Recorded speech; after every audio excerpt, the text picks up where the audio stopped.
UNESCO Day for remembering the transatlantic slave trade and its abolition, Professor Sasha Turner.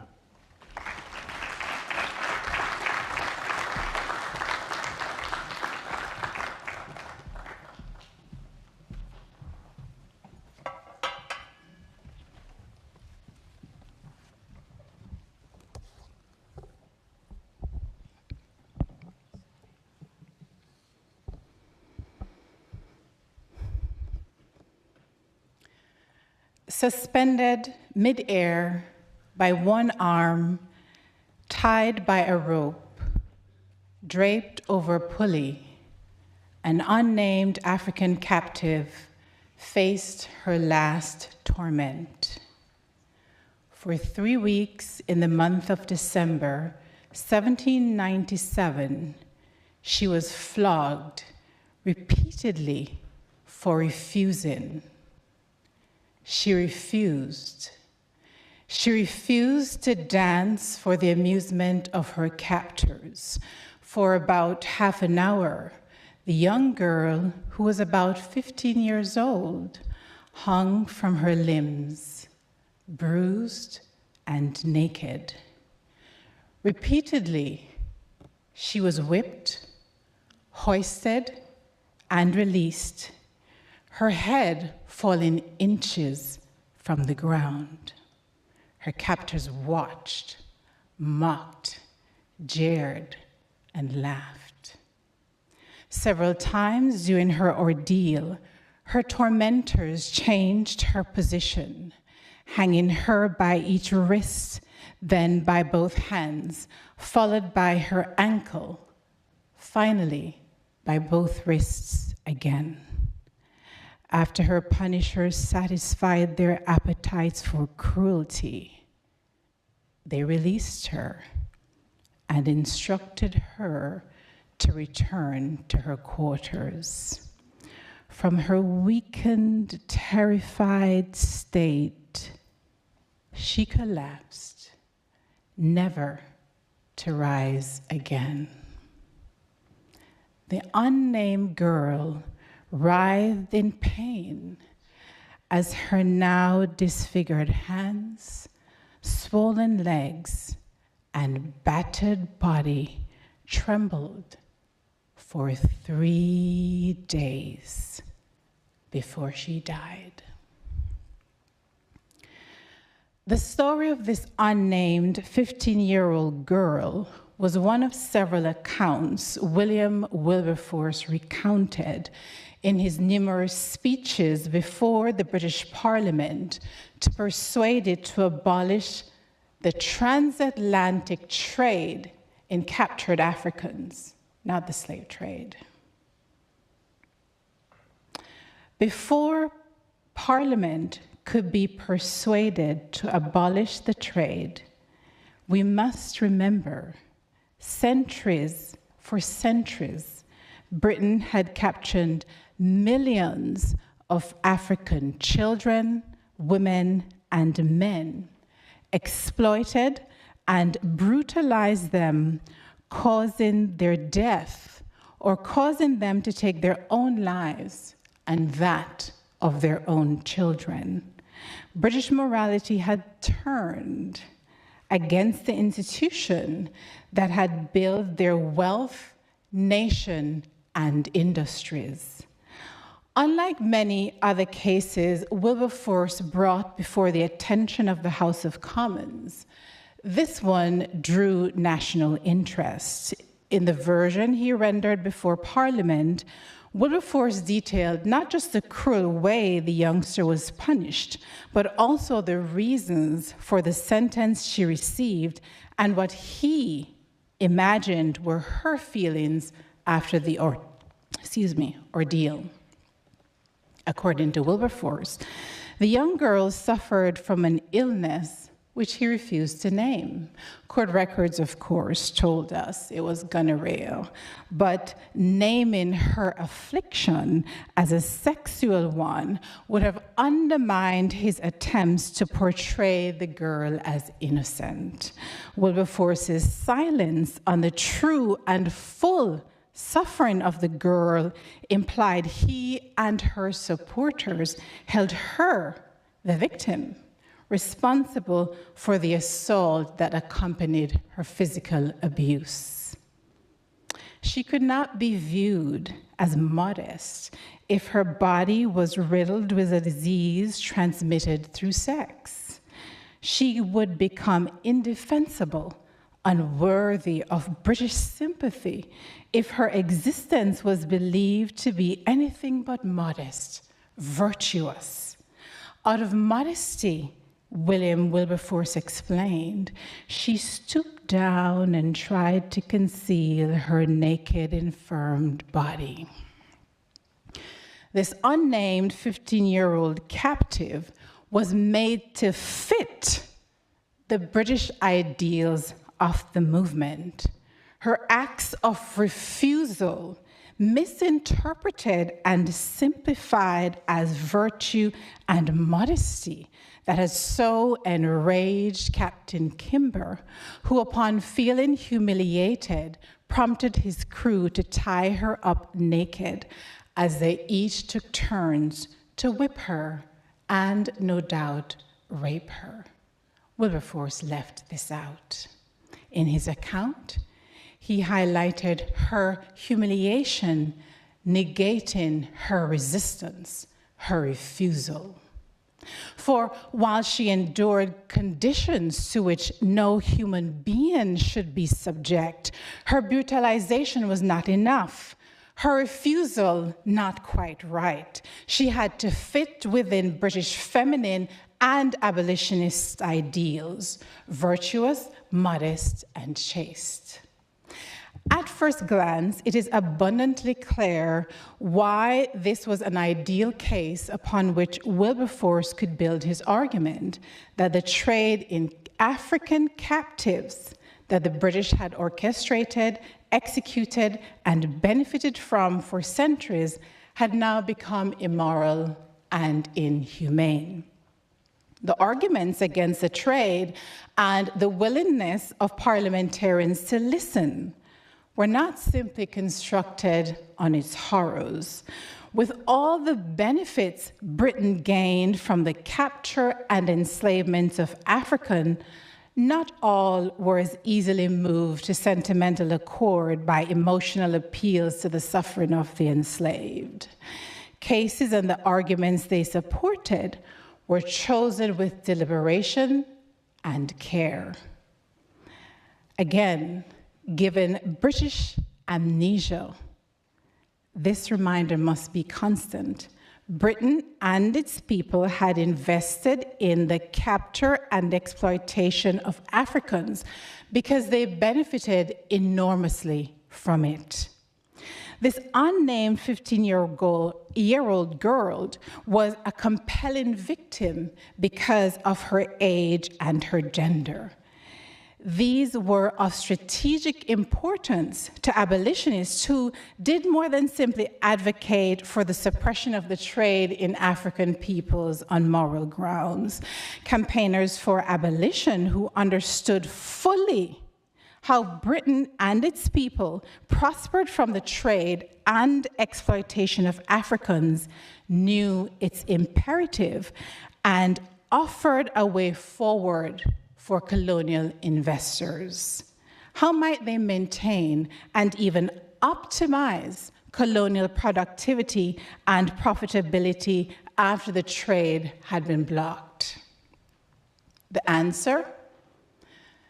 The biological reproduction of unfree workers in the colonies would be made to replace the trade in captive Africans.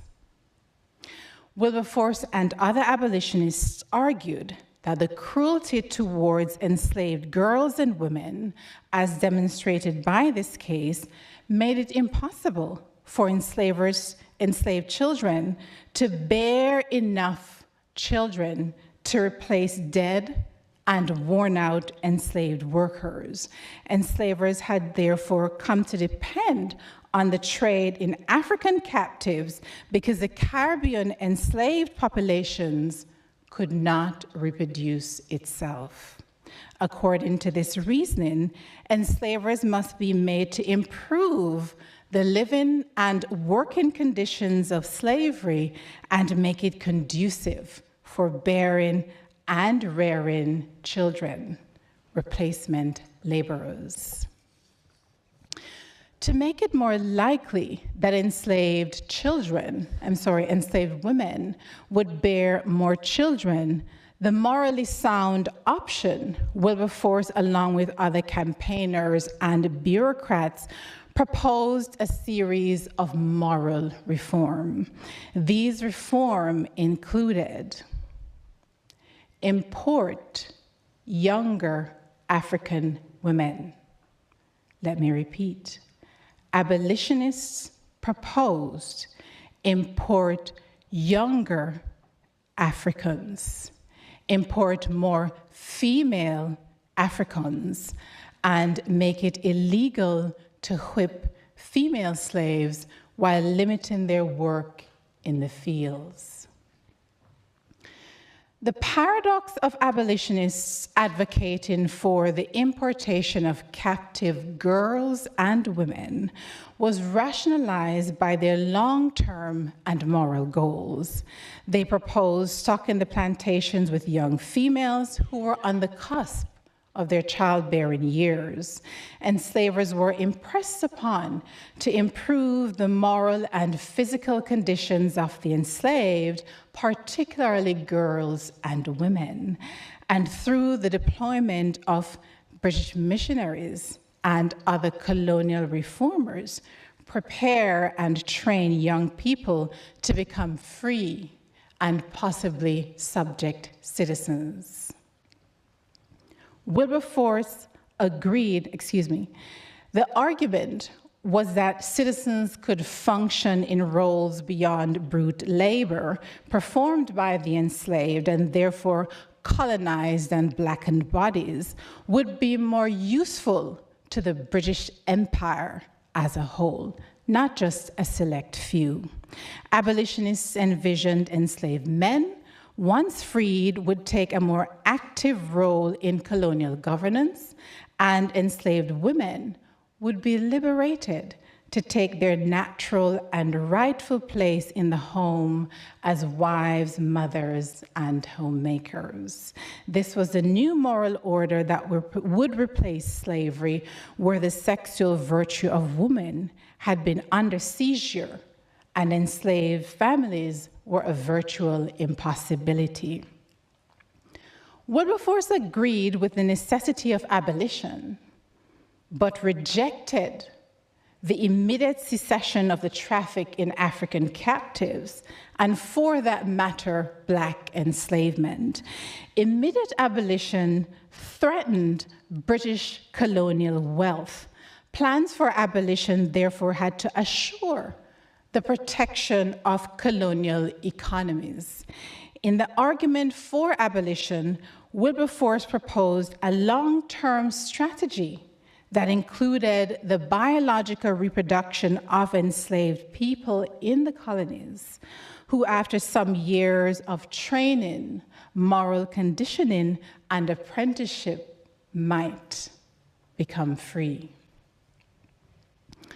This scheme, called pronatal abolitionism, was a cost-benefit analysis.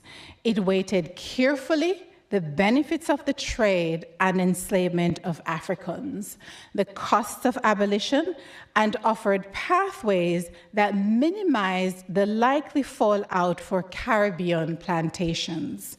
Pronatal abolitionism aimed to protect the colonies from economic ruin that many in England and the Caribbean would fear would happen if the traffic in unfree laborers that the British again masterminded and benefited from enormously were to end suddenly. Thus, while many abolitionists, for their own self-serving moralistic reasons, opposed the trade in captured Africans, they remained partial to its benefit and to the British Empire. Ignoring its unjust, unequal, and exploitative nature, the British Empire was proffered as a force for moral good.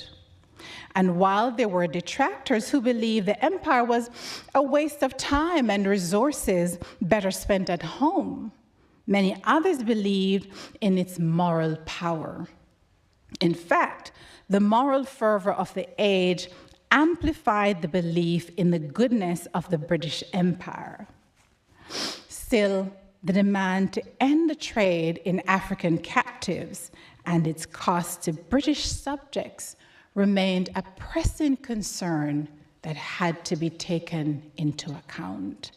Abolitionists took such apprehensions seriously. They adopted a pronatal cost-benefit plan to make the colonies more efficient by training enslaved people, particularly the young ones who were deemed uncorrupted by slavery or the immorality of their parents, and had the capacity to occupy more roles beyond brute labor. In the language of one cabinet minister, the goal was to ensure the formerly enslaved, and especially children, would, quote, talk the same language, read the same books, profess the same religion, and be fashioned by the same laws as Englishmen. In other words, abolitionists proposed a cultural reconditioning that would replace an African or Afrocentric identity and worldview with a British one. What better way to deal with colonial instability and the cost to defend and maintain an empire ever besieged by political instability and rebellions than to re-socialize colonized children to believe that they belonged, that they too were British, and they were fighting to protect and defend what was theirs. Enslaved people, of course, were the first who saw abolitionism for what it really was. They were the first resistors. They were the first critics of the schemes of abolitionism, seeing its shortcomings and blazing the trail of what freedom meant when it truly prioritized freeing the enslaved from British tyranny and exploitation. Let us turn now from the watery grave of the unnamed 15-year-old girl who was reduced to a mere cog in the British wealth and empire building, to the plantation, and to the story of another enslaved, a woman whose name we know, or at least the name by which she was called. Bessie Chambers, who authored her own story in her quest to define freedom, not as a mechanism of protecting British wealth or soothing its conscience and newfound morality, but rather freedom as equality and justice. Chambers, along with 24 unnamed enslaved children, women, and men, filed a complaint in the St. George Slave Court, Jamaica, on the 6th of June, 1823. Chambers charged that the overseer forced her to work despite her pregnancy and that she miscarried because of the hard and unlawful labor he forced her to perform. When Chambers brought her case to the St. George's Slave Court, the British House of Commons, pressured by abolitionists' moralism, had recently passed a series of resolutions imploring colonial assemblies to grant enslaved women protections befitting the supposed fragility of their sex. Women should be protected from field work, the lash, and the exposure of their naked bodies. Abolitionists again thought these improvements were necessary to cultivate decency, morality, and modesty in the enslaved. But this gilded straitjacket of British morality and femininity was not the freedom Chambers and her fellow enslaved people had envisioned. From Chambers' lawsuit, we know she was fully aware of legislative changes in Jamaica that now offered women some legal protection from hard labor during pregnancy. Still, Chambers understood the change in political context in which she continued to be enslaved, and so she levied such understandings in pursuing a legal case against the overseer. Chambers, in this case, refuted abolitionists who relied on episodes of the mistreatment of the enslaved, especially girls and women, to make their case by negating the agency and personhood of the enslaved. As we saw in the opening case of the unnamed 15-year-old girl, enslaved people were reduced to objects of enslavers' misuse and objects of British sympathies. We only know of the brutality done to their bodies, and they were only useful when the harm done to them took the form of abolitionist ideal of victim or could be made to fit the mold of British morality. We're told nothing of their histories, their consciousness, or their visions of freedom, not even a name. In abolitionist case files, women like Bessie and the unnamed girl were silenced, reduced to battered and bloodied bodies, disconnected from kin and community, without agents, without a voice, and unable to defend or advocate for themselves. Like enslavers, abolitionists too stripped the enslaved of their humanity. To rethink abolitionism from the perspective of the enslaved is to see them on the front lines for the battle for freedom. It is to see the enslaved as thinking people who strategize freedom claims in accordance with the change in politics in England and the Caribbean, which they came to understand through self-knowledge networks and their local knowledge networks. Enslaved people's mobility as higglers, sailors, and runaways, along with their self-taught reading ability, enabled them to decipher colonial and metropolitan newspapers and made them fully aware of abolitionists' arguments and agenda.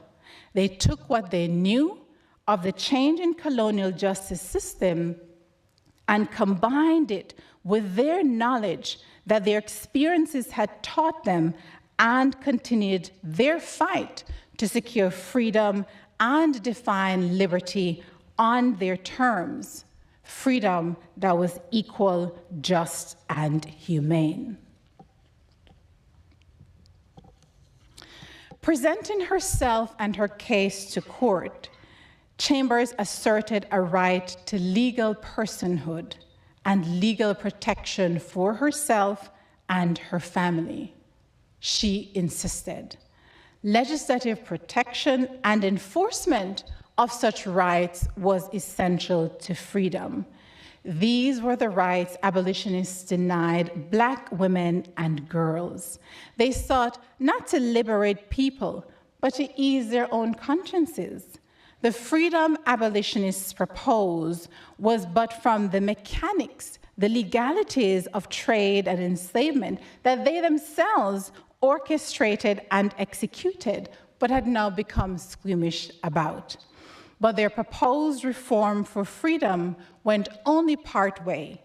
It was disempowering, unjust, and unequal to Black women and Black people. Our commemorative efforts then cannot regurgitate the simple morality tales of empire builders. To make the commemoration of abolition meaningful requires true humility and deep reflection about what abolition truly accomplished and where it fell short. Our reflections cannot be one-sided. Our reflections must also include stories like that of Bessie Chambers, her legal challenge supported by her kin and community, who collectively exposed abolition vision of freedom as limited, unjust, and unequal. Our reflection must also return to untold and silenced histories, like that of the unnamed 15-year-old girl, and reimagine the possibilities of her vision of freedom. In this new history, she is named. She's the embodiment of her ancestors' strength, who empowered her to fight, to resist, to refuse, those who would unname, violate, exploit, and silence her. In this new history, we tell of her bodily autonomy, bodily protection. We tell of how she demanded her humanity, but was murdered brutally for it. But still, her life was not forfeit.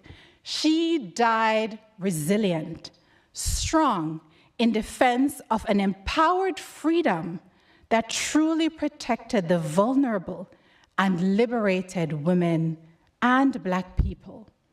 A freedom that is just, a freedom that is humane, a freedom that is equal.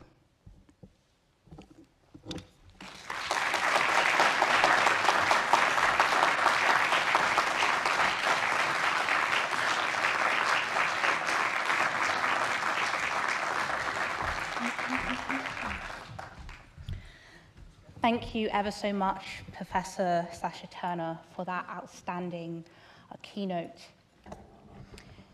This is a crucial part of truth-telling, which needs to be correcting the narrative which was once told by those who controlled it.